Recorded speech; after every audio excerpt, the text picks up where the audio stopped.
Jesse and Dionne here in Mesa as the first week of spring training comes to a close. It's a little chillier than we all would like, but that's okay. The sun is shining, and it was kind of fun today to see a little bit of BP, see some of the familiar faces back. Yeah, I mean, weekends here, it's kind of weird. It's kind of like weekends back home for a regular job. They are a little bit low-key. It's a little bit slower, even when the position players come. So today was a quicker workout. We saw Wilson Contreras hit. We saw Victor Caratini hit. They actually both look good in the plate. Because the catchers are here, of course, with the pitchers, but we'll see Javi and those guys heated up this week, although they're taking their own batting practice. So good to see Cubs pitchers against Cubs hitters, but it's just a taste. This is like the calm before the storm. Oh, totally. And we did see a lot of familiar faces today. Ian Happ, Jason Hayward, Javi, Albert Almora, all of them out there hitting and looking very good. I mean, yesterday Joe said that Almora looks really good as he reports to camp. I think a lot of the guys do. Yeah, that extra month, we talked about it early in the week, I think has been big. It really has been. I don't think we can put it into words because we're not athletes, but they really can feel it. Their bodies can feel it having that extra month. So I guess the lesson is if you're going to lose in the playoffs, lose early. What's the difference? You're still losing. Get that extra month to help you out for the next season. We'll see if it pays off. So, those guys were just hitting against, batting practice pitchers.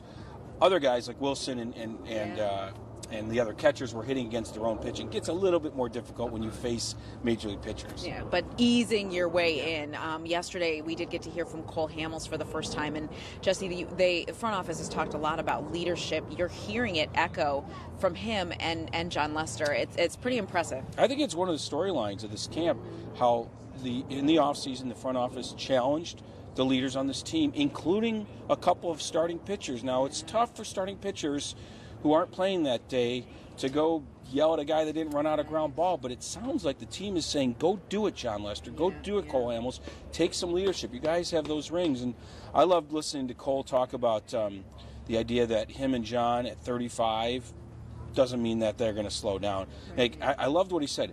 We've never been average. We wouldn't be here if we were. We're not going to be average at 35 necessarily, just because of the numbers. So it's great to have those two in the locker room, I think, because they do still have young leaders among the position player group. You need a couple stalwarts, and those two are it. Oh my gosh, among the best lefties in the game right now. And the way that they come into camp and having Cole from the beginning, I think will build some sort of that camaraderie, but also that voice that they need in the clubhouse. They do have other leaders, obviously, in Rizzo and Hayward and other voices that are loud, but these are guys who've been there and consistently are there, and they're feeling that urgency because they are 35 and it's year 14. I wonder if it can almost be easier for a pitcher to be a leader as long as the position players allow it to happen, because I think guys like Rizzo and Hayward have to concentrate so much on playing 150 games and performing. It can be a little bit difficult sometimes. Like a starting pitcher, those other 4 days, he's got time to watch and talk and, and lead. I'm not saying that Rizzo and those guys haven't. Every team has position player leaders. But I wonder if you have a pitcher that has that respect, why not use it? Why not use it? Because for 4 days of the week, he can do it. He's got time to do it and the energy to do it. So it'll be interesting to see how Hamels and Lester in particular lead.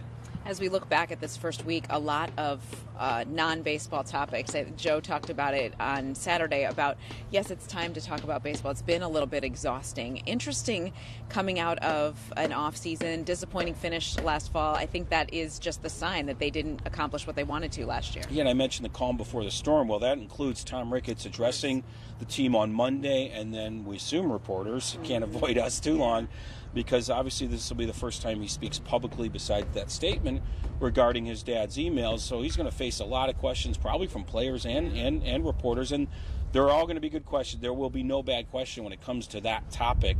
So this draining sort of offseason isn't quite over, but they start playing games in a week, and then we'll start to get back to some normalcy if this stuff is kind of in the past. But it is a different kind of offseason.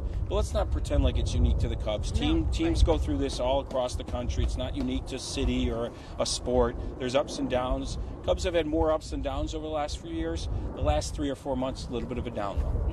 All right, well, we know that it's snowing back in Chicago, so we are glad to bring a small ray of baseball sunshine. Yes, please. It's not exactly 75. It's called empathy. Perfect here either. But it's not. But we are sending baseball love back. Jesse, thanks so much. We'll talk to you again tomorrow.